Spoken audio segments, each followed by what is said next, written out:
An obvious contrast in style of play. If you look at Georgia, I was just looking at some numbers. They haven't given up more than 73 points in a game all year long, and we have only scored under 73 twice, I think. So they do it a couple of different ways. They're very disruptive defensively. They try to steal it from you. They're going to be high pressure, heavy scout. They're going to be jumping in passing lanes, a lot of pro switches.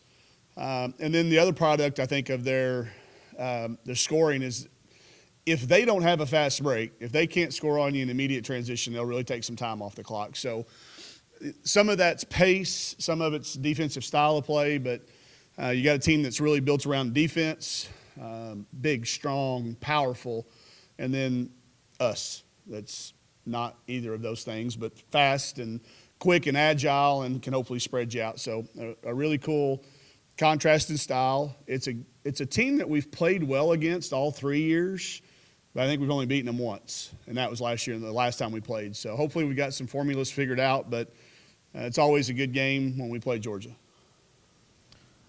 Yeah, I wanted to ask you, you talk about the contrast, but you go from scoring 100 points to a team who rallies behind their defense. How do you keep your girls emotionally from feeling let down that they're not scoring as much as they did, a few nights ago? Well, hopefully that's already been done in making sure they understand just the value of every single possession.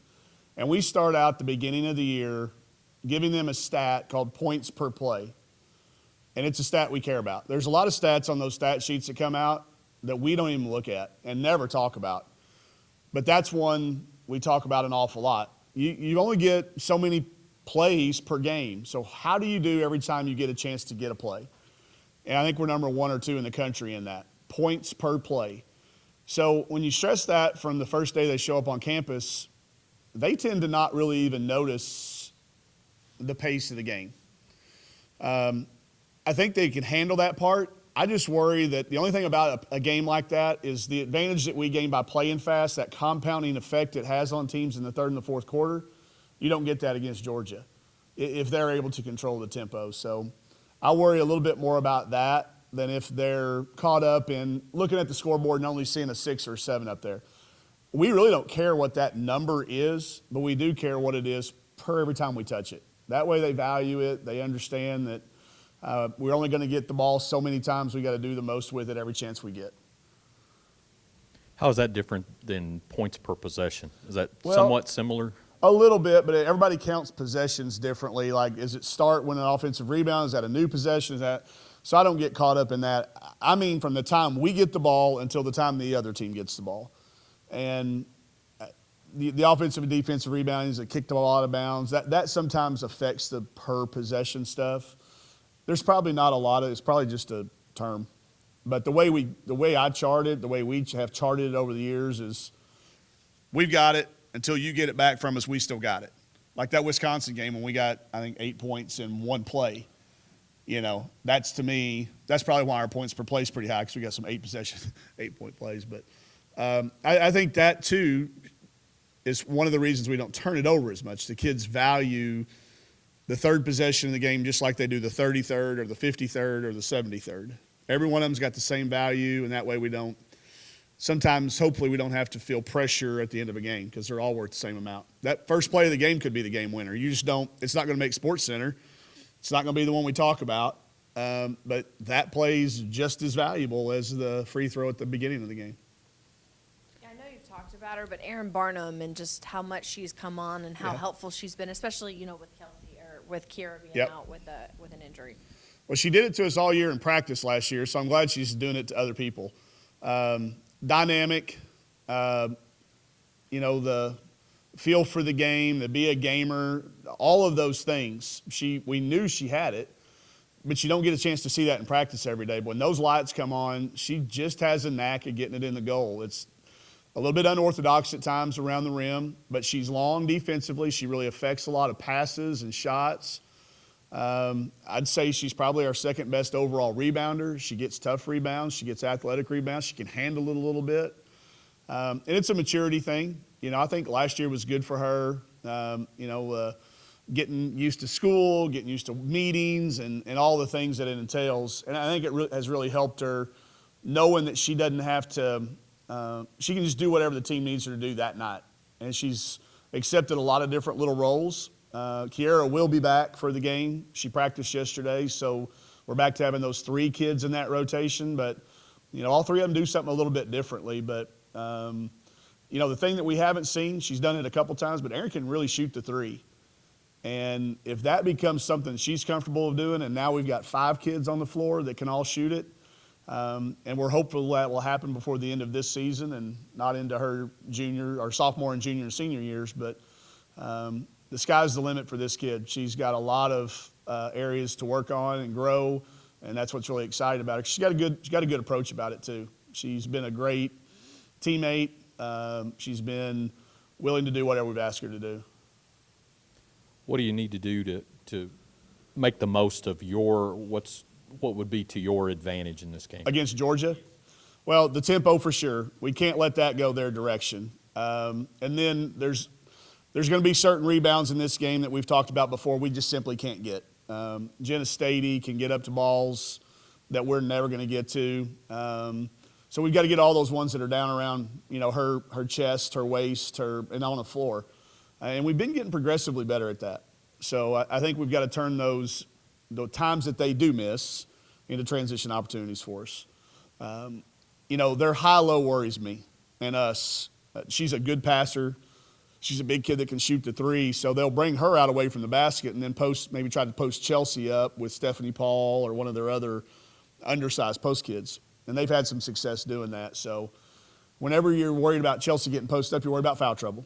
You're worried about foul trouble when it comes to those things. So we'll have some, Coach Todd worked on the defensive implementation yesterday, and it looks really good.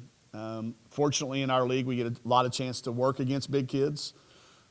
We had to face a kid like that at Vanderbilt. And she hurt us in the first half, but we made some good adjustments, and she didn't affect us as much in the second half.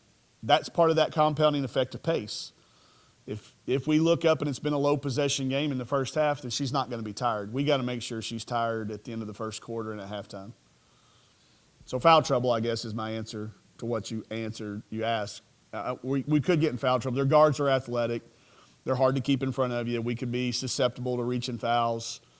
Knocking on wood, foul trouble has not been that big of an issue for us because our developed depth. We can play row at 2 positions, 3 positions now. You've got Kiera, Erin coming in for Taylor, and then, of course, IT and Max splitting times out there. So there's plenty of fouls to go around if they're just not extremely untimely. You mentioned Rokia. I mean, is she doing okay? Yeah. I mean, really, really nice game Sunday. I mean, Yeah. kind of showed what she can do.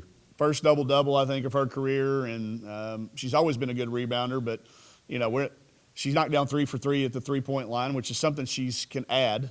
But she practiced day 1. She didn't miss any practice time whatsoever. She rolled her ankle late in that game. It swelled up a little bit on the plane home, but, Natalie got her fixed up. She's practiced ever since, so we shouldn't have any time away for her.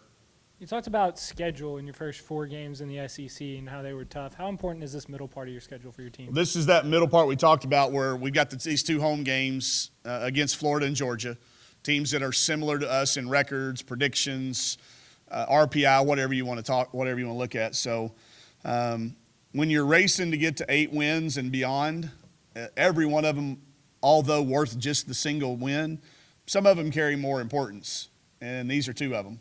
So there was that 4 games and then a 5-game stretch, and we're 2-0 in that 5-game stretch to start. So taking care of home and not having to travel and use those things that they are having to do to our advantage.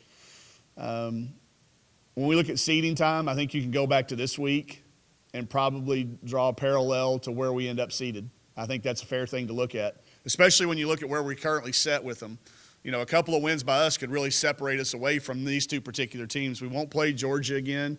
We will play Florida again. But, when you're going head-to-head, you get that separation plus the tiebreaker.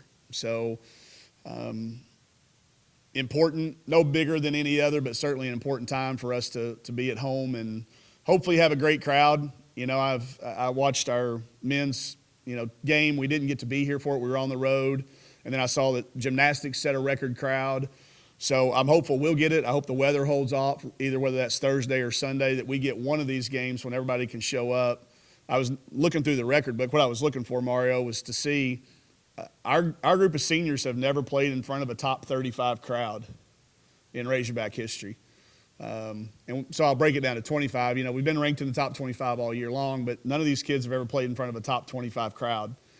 I think it takes about 6,600 to get there. So we've got a ways to go, but if they will do for women's basketball what they've been doing for gymnastics, for men's basketball, we know our fans will come out, whether that's Thursday or Sunday. But important for us to take advantage of it in a lot of different ways, not only in standings, but, you know, continuing to be a viable option for our fans to come out and see.